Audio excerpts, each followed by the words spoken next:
Hello friends, welcome back to cinema secrets. இன்னைக்கு இந்த வீடியோவில் நான் பேச போகிறது நம்ம தமிழ் சினிமாவை சேர்ந்த ஒரு சில முன்னணி நடிகர்கள் எல்லாருமே பார்த்தீங்கன்னா இந்த கஞ்சா குடிக்கின்னு சொல்லுவாங்க பார்த்தீங்களா, இந்த மாதிரியான கஞ்சா குடிகள் தான். ஆனால் சினிமாவை பொறுத்த வரைக்கும் பல பேர் வந்து இந்த லிஸ்ட்டில் நம்ம சேர்த்தாலுமே கூட ஒரு சில பேர் அதை ஒத்துக்கவே மாட்டானுங்க.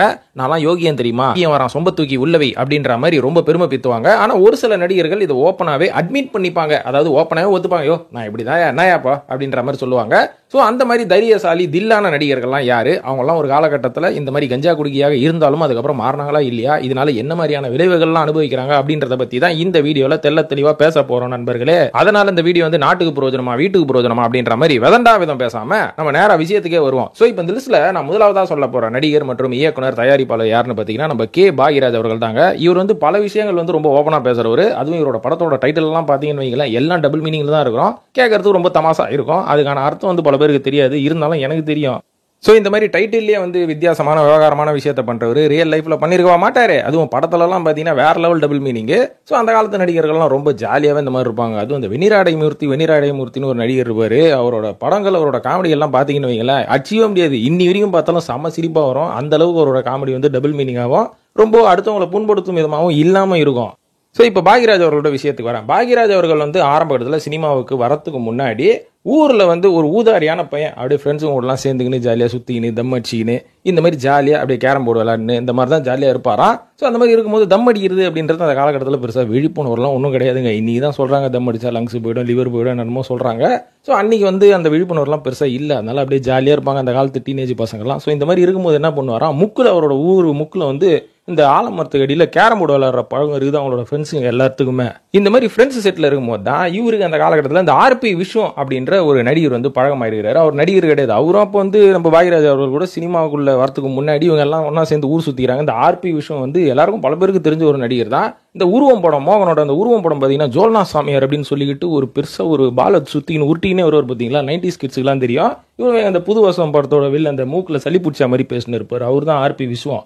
ஒரு நல்ல திறமையான நடிகர் தான். ஸோ இவரெல்லாம் வந்து அந்த காலகட்டத்தில் பாக்யராஜ் அவர்களோட செட்டு, இவங்கெல்லாம் சினிமாவுக்கு வரத்துக்கு முன்னாடி செட்டு, சேவிங் செட்டு மாதிரி. ஸோ இவங்க என்ன பண்ணியிருக்காங்க, இந்த மாதிரி கேரம் போர்டு விளையாடும் போது பாக்யராஜ் அவர்களுக்கு சிகரெட் பிடிக்கிற பழக்கம் அந்த காலகட்டத்தில் இருந்திருக்குது. அப்போ ஆர்பி விஸ்வத்தை பார்க்கும்போது மட்டும் இவரோட சிகரெட் மட்டும் ரொம்ப வித்தியாசமாக இருக்குமா. என்னடா எல்லாரோட சிகரெட்டும் பார்த்தீங்கன்னா முனையில் வந்து நல்லா ஒரு ரவுண்டாக சர்க்கிளாக இருக்கும், சிகரெட் மட்டும் முன்னாடி எதையோ பூஞ்சி விட்ட மாதிரி இது அப்படின்ற மாதிரி கேட்கும்போது தான் ஆர்பி விஸ்வம் என்ன சொல்லிக்கிறாரு, இது நீங்கள் பிடிக்கிற மாதிரி நார்மல் சிகரெட் இல்லை கண்ணா, இது வந்து கஞ்சா வச்ச சிகரெட் அப்படின்ற மாதிரி சொன்னாராம். எப்படி பண்ணும் அப்படின்னும் போது பேப்பர் எடுத்து ஒரு டெமான்ஸ்ட்ரேஷன் பண்ணி காமிச்சிக்கிறாரு. ஆரம்பத்தில் பாக்யராஜ் அவர்களுக்கு இது பிடிக்கவே இல்லையா, ஐயா இதெல்லாம் நான் பிடிக்க மாட்டேன் அப்படின்னு சொன்னதுக்கப்புறம் ஆர்பி விஸ்வம் நாளை அப்படியே காலப்போக்கில் தரேன், எத்து 2 பஃப் ஆடுறா அப்படின்ற மாதிரி ஈர்த்து விட்டு அதை அடிச்ச உடனே நம்ம பாக்யராஜ் அவர்களுக்கு கிரிக்கல் ஆயிடுச்சாவோட, இது நல்லா இருக்குது, சிகரெட்டோட இது நல்லா இருக்குது அப்படின்ற மாதிரி கொஞ்சம் கொஞ்சமாக இந்த கஞ்சா அடிக்க ஆரம்பிச்சிருக்கிறாரு நம்ம கே பாக்யராஜ் அவர்கள். இதுக்கப்புறம் ஒரு காலகட்டத்தில் பாக்யராஜ் அவர்கள் இந்த கஞ்சாவுக்கு அடிமையாகவே ஆகிட்டாராம். எப்போ பார்த்தாலும் கேரம் போர்டு விளையாடும்போது இந்த கஞ்சாவை வச்சுட்டு அப்படியே ஜாலியாக மரத்தடியில் மல்லாந்து படுத்துன்னு இருப்பாராம். அது மட்டும் இல்லாமல் இவர் கூட இருக்கிற ஃப்ரெண்ட்ஸுங்களும் இந்த ஆர்பி விஸ்வம் அவர்கள் சொல்லி கொடுத்து எல்லாருமே கஞ்சா குடி ஆகிட்டு இருக்கிறானுங்க. ஒரு காலகட்டத்தில் பாக்யராஜ் அவர்கள் இந்த மாதிரி அடிச்சுக்கிட்டே இருக்கும்போது ஒரு மைண்டில் வந்து ஒரு விஷயம் தோணுச்சான், இப்படியே அடிச்சு பத்துன்னு இருந்தால் நம்மளோட வாழ்க்கை என்ன ஆகும், நம்ம வாழ்க்கையை கொஞ்சம் பார்க்கணுமே அப்படின்னு சொல்லி அன்னைக்கு அந்த மொமெண்ட்ல வந்து இந்த கஞ்சாவை விட்டுறணும் அப்படின்ற மாதிரி பிளான் பண்ணாரா. ஆனால் இவர் விட்டாரோ இல்லையோ ஆர்பி விஸ்வம் தொடர்ந்து அடிச்சுக்கினே இருந்திருக்கிறாரு. இதுக்கப்புறம் தான் பாக்யராஜ் அவர்கள் இப்பேற்பட்ட ரெசல்யூஷனை எடுத்து நான் சென்னையில் போய் ஒரு இயக்குனர் ஆக போகிறேன் அப்படின்ற மாதிரி கிளம்பி வந்து இங்கே வந்ததுலேருந்து ஒரு கஞ்சாவை தொட்டதே கிடையாது. சிகரெட் கூட அப்பப்போ பிடிப்பாராம். அதையும் பார்த்தீங்கன்னா இயக்குனர் ஆனதுக்கப்புறம் முழுசாக விட்டுட்டார் அப்படின்ற மாதிரி சொல்லப்படுது. ஸோ அவரும் பாக்யராஜ் அவர்களும் ஒரு மேடையில் இதை சொன்னார். நானும் அதை கேட்டதுக்கப்புறம் தான் எனக்கு ஒரு இன்ஸ்பிரேஷனாக இருந்தது. அதுக்கு நான் கஞ்சா குடிக்கணும்னு நினச்சிடாதீங்க.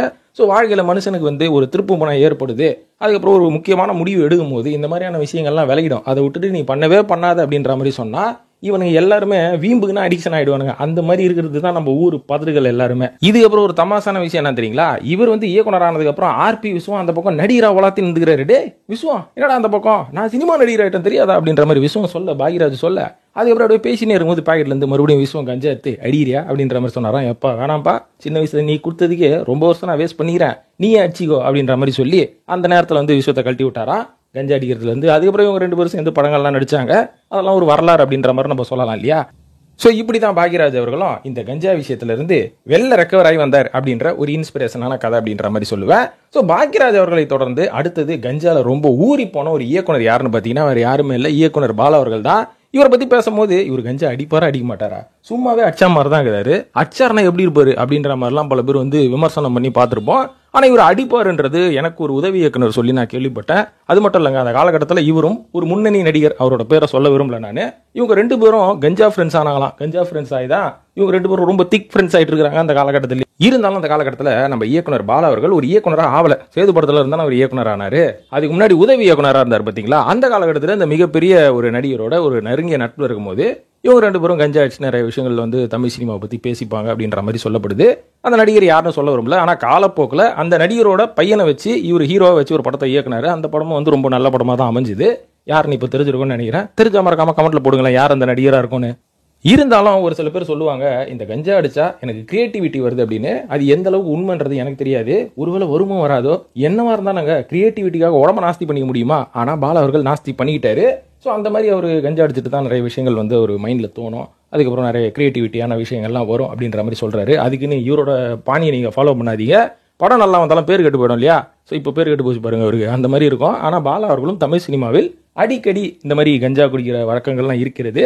அதுவும் நான் கடவுள் ஷூட்டிங் போனப்போ சொல்லவா வேணும், வாரணாசி பக்கத்தில் அவரோட கோஷ்டிங்களை பார்த்தோன்னே அப்படியே ஐக்கியமாயிட்டாராம். ஸோ அந்த மாதிரியான ஒரு அனுபவங்கள்லாம் இருந்தது அப்படின்ற மாதிரி சொல்றாங்க. சரி, ஓகே. பாலா அவர்களை தொடர்ந்து 3ஆவதா நான் சொல்ல போறது தான் இப்போ பயங்கர சர்ச்சையா போயிட்டு இருக்கிற ஒரு நடிகர். இவர் வந்து சினிமாவில் நடிச்சிட்டு இருக்கும் போது கூட இவரை பத்தி இவ்வளவு பேர் பேசல. ஆனா இன்னைக்கு இவரோட ஒரே ஒரு இன்ஸ்டாகிராம் போஸ்ட்டுங்க, இந்த வடிவேல் காமெடியில் வருமே, ஒரே ஒரு மினி பாம் தூக்கி போட்டோன்னா ஒரு போலீஸ் ஸ்டேஷன் 8 PC காலி அப்படின்னு வரும் பாத்தீங்களா. ஸோ இந்த மாதிரி நம்ம ஸ்ரீ அவர்கள் இன்ஸ்டாகிராம்ல ஒரே ஒரு வீடியோ போட்டோன்னே மொத்த தமிழ்நாடும் இவரை பத்தி தான் பேசினுக்குது. என்னடா அவன் நல்லா தானே இருந்தான், ஏன் இப்படி ஆயிட்டான் அப்படின்ற மாதிரி அவன் ஒரு கதை கட்டுனுக்கிறானுங்க. அதெல்லாம் என்னென்ன கதை அப்படின்ற மாதிரி நான் சொல்றேன். அதாவது பேசிக்கலி ஸ்ரீ அவர்கள் பார்த்தீங்கன்னா நிறைய தமிழ் சினிமாவில் நல்ல நல்ல படங்கள் கொடுத்தவர். அதாவது அவன் பார்த்தீங்கன்னா டசன் கணக்கில் மொக்க படத்தை கொடுத்துட்டு ஒரே ஒரு நல்ல படம் கொடுப்பான். ஆனால் ஸ்ரீயை பொறுத்த வரைக்கும் அப்படி கிடையாதுங்க. அவர் நடித்தது எல்லாமே ரொம்ப வித்தியாசமான படங்கள் தான். உதாரணத்துக்கு வந்து இந்த வழக்கு எண் 18 கீழ் 9 17 கீழ் 9, வில்லம்பு, மாநகரம், அதுக்கப்புறம் இந்த இருகப்பற்று நல்ல படங்க. அந்த படத்தில் இவரோட கேரக்டர்லாம் ரொம்ப நல்லா இருக்கும். ஸோ இந்த மாதிரியான ஒரு நல்ல படங்களை தேர்ந்தெடுத்து நடிக்கக்கூடிய நடிகர் தான் நடிகர் ஸ்ரீ அவர்கள். இதுக்கப்புறம் அவர் பண்ண ஒரு மிகப்பெரிய தப்பு என்னன்னா, இந்த பிக் பாஸ் சீசன் 1, இந்த சீசன் 1க்குள்ள நீ வந்தினா மிகப்பெரிய ஒரு ஃபேமஸ் ஆயிடுவ அப்படின்ற மாதிரி ஒரு இஸ்துன்னு போனானுங்க. உள்ள கொண்டு போய் விட்டோன்னே 4 நல்ல மனுஷன் வெளில ஓடியாந்துட்டாரு. வந்ததுக்கு அப்புறம் தான் தெரிஞ்சது இது ஒரு மட்டமான ஒரு ப்ரோக்ராம், அதனால தான் இந்த ஆள் மிங்கிள் ஆகல அப்படின்ற மாதிரி.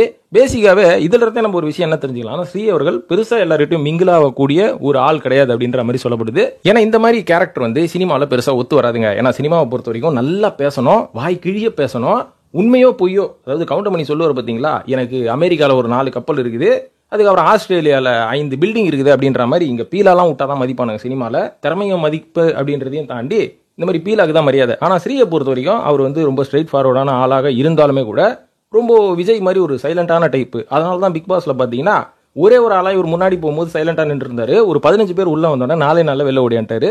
அது மாதிரி ஒரு மிங்கில் ஆகாத டைப்பு. ஆனால் இருந்தாலும் எப்படியும் அந்த 4 படங்கள் கிடைச்சனால அப்படி இப்படி கொஞ்சம் வெளில ஃபேமஸ் ஆயிட்டாருப்பா. இதுக்கப்புறம் என்ன ஆச்சு அப்படின்னு பார்த்தீங்கன்னா, கொஞ்ச நாள் இந்த பிக் பாஸுக்கு அப்புறம் ஆள் அட்ரஸே காணா. அந்த இருக்கப்பட்டு நடிச்சதுக்கு அப்புறம் இந்த ஆள் இருக்கிறானா இல்லையா அப்படின்றதே காணா. திடீர்னு பார்த்தீங்கன்னா இப்போ ஒரு போஸ்ட் ஒன்று இன்ஸ்டாகிராமில் போட்டுருக்காரு. அந்த போஸ்ட்டை பார்த்தோன்னா அவன் ஒரே ஷாக்கு. என்னடா அவன் நல்ல புதன் தானே இருந்தான், புசு புசுன்னு இருப்பானே, ஆள் பார்க்கறதுக்கு நல்லா கலரா இருப்பானே, முட்டை கண்ணை வச்சுக்கின்னு. இப்போ இந்த இன்ஸ்டாகிராம் வீடியோ பார்த்தா கலர் குருவி கக்கூஸ் போன மாதிரி இது தலை, என்ன ஆச்சு இவனுக்கு அப்படின்ற மாதிரி பல பேர் அவன் ஆங்கிள் திங்க் பண்ண ஆரம்பிச்சிட்டான். இந்த யூடியூபர்ஸ்லாம் ஒரு கண்டென்ட்டா போச்சு. ஆனால் நான் கொஞ்சம் விசாரிச்சதுல எனக்கு என்ன தெரிய வந்தது அப்படின்னு பார்த்தீங்கன்னா, இவர் வந்து ஒரு சில படங்கள் இங்கே தமிழில் நடிச்சுட்டு அந்த படத்துல இருந்து வரக்கூடிய இவரோட வருமானம் வந்து நிறுத்தப்பட்டு விட்டது அப்படின்ற மாதிரி சொல்றாங்க. இவர் கொடுக்க வேண்டிய காசை ஒழுங்கா கொடுக்கலையா, அதுலேயே மனுஷன் வந்து பாதி டிப்ரெஷன் ஆகிட்டான் அப்படின்ற மாதிரி சொல்லப்படுது. இதுக்கப்புறம் நம்மளுக்கு சினிமா வேலைக்கு ஆகாதுன்னு சொல்லி கிளம்பி டெல்லிக்கு போயிட்டு ஃபேமிலியோட கூட பெருசாக டச்சில் இல்லாமல் ஃப்ரெண்ட்ஸோடு இருந்திருக்கிறாரு. அங்கே போயிட்டு அவருக்கு இந்த குடி பழக்கம், அதுக்கப்புறம் இந்த கஞ்சா பழக்கம்லாம் கொஞ்சம் அதிகமாக வந்திருக்குது. இதனால தான் பார்த்தீங்கன்னா உடம்பு இடம்புலாம் ரொம்ப ஓவராக போச்சு அப்படின்ற மாதிரியும் சொல்கிறாங்க. இன்னொரு தரப்பு அடுத்த லெவலுக்கு போய் வேற ஒரு கதை கட்டுறானுங்க.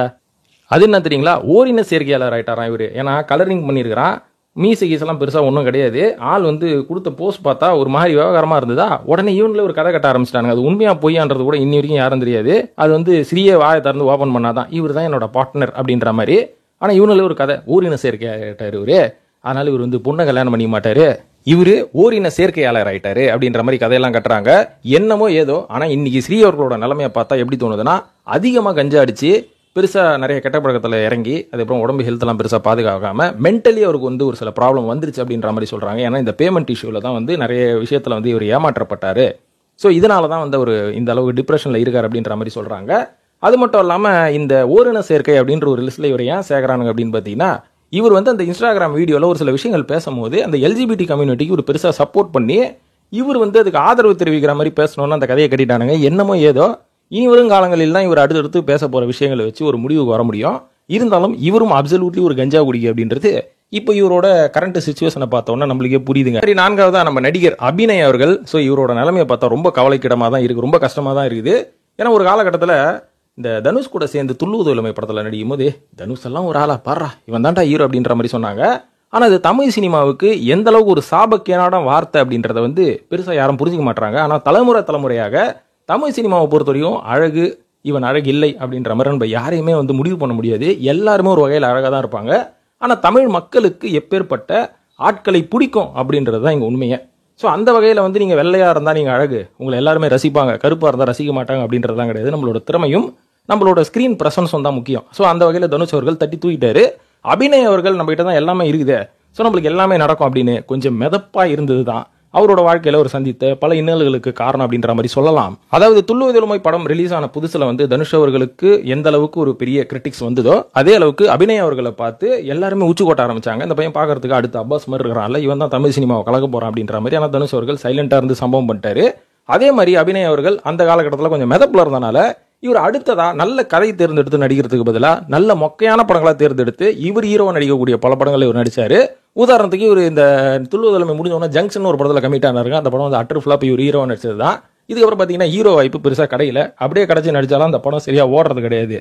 இதுக்கப்புறம் கேரக்டர் ஆர்டிஸ்ட் ஆகி கிட்டத்தட்ட ஒரு 20 படங்கள் நடிச்சாரு. இவ்வளவு ஏங்க கடைசியில் வந்து பார்த்தீங்கன்னா கெஸ்ட் ரோல்லாம் பண்ண ஆரம்பிச்சிட்டாரு. இந்த வல்லவனுக்கும் புல்லும் ஆயுதம் அப்படின்ற படத்தில் இந்த ஓப்பனிங் சீனில் கெஸ்ட் ரோல்லாம் பண்ணி இருந்தாரு. இந்த அளவுக்கு இவர் வந்து இவரோட லைஃப் வந்து ரொம்ப டிப்ரெஷனில் போயிட்டு இருக்கும்போது தான் அவரோட அம்மா அவர் தவறிட்டாங்க அப்படின்றனால ரொம்ப மனுஷன் ஸ்ட்ரெஸ் ஆகி நிறைய குடிக்க ஆரம்பிச்சிட்டாரு, நிறைய கஞ்சா அடிக்க ஆரம்பிச்சிட்டாரு அப்படின்ற மாதிரி சொல்றாங்க. இது மட்டும் இல்லாமல் இவருக்கு வருமானம் பத்தாதனால அவர் வீட்டில் இருக்கிற பொருளெல்லாம் வச்சு இவர் சாப்பிட ஆரம்பிச்சாரு அப்படின்றத இவரே ஒரு பேட்டியில் சொன்னார். இதை கேட்கும்போது நம்மளுக்கே ரொம்ப கஷ்டமாக தான் இருந்தது. ஒரு மனுஷனுக்கு எந்த அளவுக்கு ஒரு கஷ்டம் வரக்கூடாது அப்படின்ற மாதிரி. இதுக்கு முக்கியமான காரணம் சரியான நேரத்தில் நம்ம பிளானிங் பண்ணணும். எதுவாக இருந்தாலுமே நம்மளுக்கு எல்லாமே கரெக்டாக நடந்துடும் அப்படின்ற மாதிரி நம்ம என்னைக்குமே யோசிக்க கூடாது. ஒரு பக்கா பிளானிங் இருக்கணும். ஒரு ஃபினான்ஷியலாக வந்து ஒரு பேசிக் நாலேஜ் ஒன்று இருக்கணுங்க. இது ரெண்டுமே இல்லைனா நம்ம வாழ்க்கையில் எந்த சூழ்நிலையில் இருந்தாலும் எவ்வளோ பெரிய கோடீஸ்வரனாக இருந்தாலும் நம்ம கஷ்டப்படுவோம் அப்படின்றதுக்கு இவர் மாதிரி பல பேர் உதாரணத்தை நம்ம சொல்லலாம். இது மட்டும் இல்லாமல் அந்த காலகட்டத்தில் இவருக்கு கிட்டத்தட்ட ஒரு 25 லட்ச ரூபா கடன் வேற இருந்ததா. அந்த கடனை வேற அடைக்கிறதுக்கு அவர்கிட்ட இருக்கிற எல்லாத்தையும் செலவு பண்ணிட்டு அம்மா உணவகத்தில் தான் அவர் வந்து சாப்பிட்டார் அப்படின்ற மாதிரியும் சொல்லப்படுது. இந்த நேரத்தில் வந்து ஒரு நிறைய குடிப்பழக்கம் மற்றும் கஞ்சா பழக்கத்தில் இருந்தனால அவருக்கு லிவர் பாதிக்கப்பட்டு சிரோசிஸ் பிரச்சனை வந்தனால தான் இன்னைக்கு சமீபத்தில் அவரோட வீடியோ ஒன்று வைரலாச்சு பார்த்தீங்களா. அவருக்கு வந்து சிரோசிஸ் வந்து வயிறெல்லாம் ரொம்ப உபசமாக இருந்த ஒரு ட்ரீட்மெண்ட்டில் இருக்கிற மாதிரி. ஆனால் ஒரு நல்ல நடிகர் இந்த மாதிரி ஆகும்போது தான் சினிமா மேலே இருக்கக்கூடிய ஒரு சில நம்பிக்கை வந்து நம்மளுக்கு குறையுது. எப்படி இருந்தாலும் சினிமாக்காரன் நம்மளை காப்பாற்றிடும் அப்படின்ற மாதிரி நம்ம சொல்லுவோம். ஒன்றும் காப்பாற்றலாம் மாட்டாங்க, நம்ம தான் காப்பாற்றிக்கணும். ஸோ இதனால தான் சொல்கிறது, யாரையுமே எந்த விஷயத்துலையும் நம்பாதீங்க. நம்புங்க, எல்லாமே நல்லா பழகுங்க, நல்ல ஃப்ரெண்ட்ஷிப்போடு இருங்க. ஆனால் உங்கள் மேலே நீங்கள் எப்போவுமே அக்கறை வச்சுக்கணும். உங்கள் உடல் மேலே, உங்கள் ஆரோக்கியம் மேலே நீங்கள் ரொம்ப அக்கறை வைக்கணும் அப்படின்றது தான் இந்த பதிவோட முக்கியத்துவமே. இந்த பதிவு வந்து ஒரு என்டர்டெயின்மெண்ட்டுக்கோ அடுத்தவங்களை கிரிட்டிசைஸ் பண்ணுறதுக்கோ இந்த பதிவு கிடையாது. இந்த பதிவில் நான் சொல்ல வர்றது உங்களோட ஹெல்த் சூறு இருந்தால் தான் சித்திரம் வரைய முடியும் அப்படின்ற மாதிரி உங்களோட ஹெல்த் ரொம்ப ரொம்ப முக்கியம். நீங்கள் கஞ்சா அடிக்கிறீங்க, சரக்கு அடிக்கிறீங்க, சிகரெட் அடிக்கிறீங்க அப்படின்றதெல்லாம் மேட்டர் கிடையாது. ஒரு காலகட்டத்தில் நிறுத்தணும்னு நினைக்கும் போது நிறுத்திடணும். அதை விட்டுட்டு என்னால் நிறுத்த முடியல அப்படின்னு போகும்போது நீங்கள் அடிக்ஷன் அப்படின்ற ஒரு ப்ராசஸ்க்கு போயிடுவீங்க. அந்த அடிக்ஷனுக்கு மட்டும் எதுக்குமே போகாதீங்க.